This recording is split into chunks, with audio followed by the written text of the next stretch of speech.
Is it more useful to use SQNn or SQN100 when we're evaluating the performance of monthly asset allocation systems? This is Bill Scheid from Applied Finance Research, and that's the question we're going to answer in this video. So first of all, what is SQN? Well, to zoom out a level, remember that SQN is one measure of system performance. It's not the only measure of system performance. And what does it measure? SQN generally is a measure of how easy or difficult it will be to meet our objectives using position sizing. SQNn does factor in expectunity, which means it takes into account if the system gives us a large number of opportunities to trade. The difference is that SQN100 does not factor in expectunity. It's standardized for 100 trades.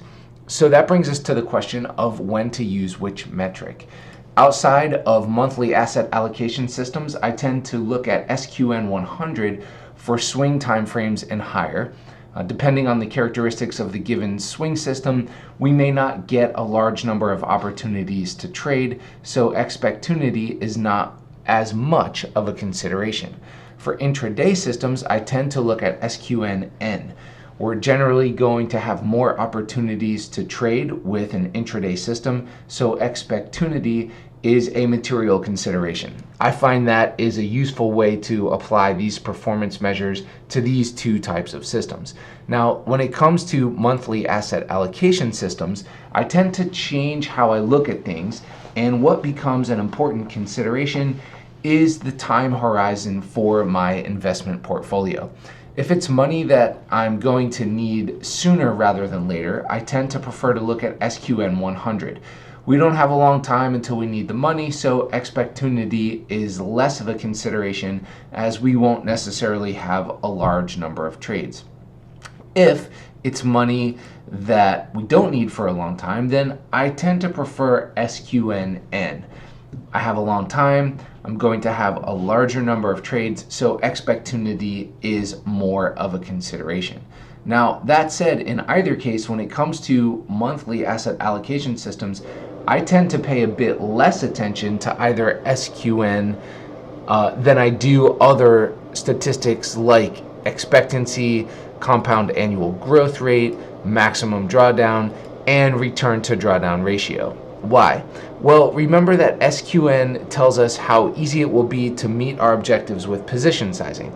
With swing and intraday systems, I tend to use fixed fractional position sizing, and I also like adding markets money.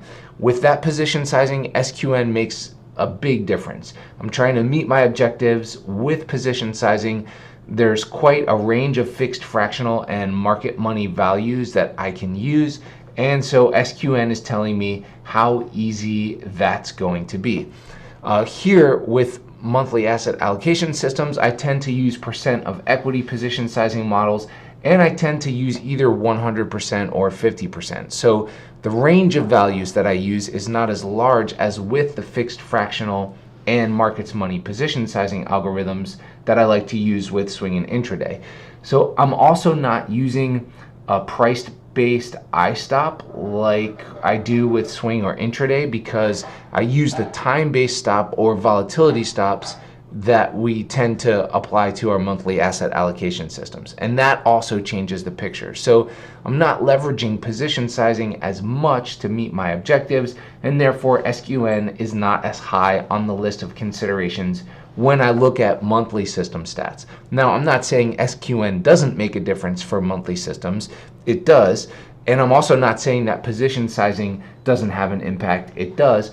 I'm just saying that for me, as a trader, as an investor, it's not as high on the list of priorities when I'm looking at the stats. And I tend to look first at things like expectancy, compound annual growth rate, maximum drawdown, and return to drawdown ratio.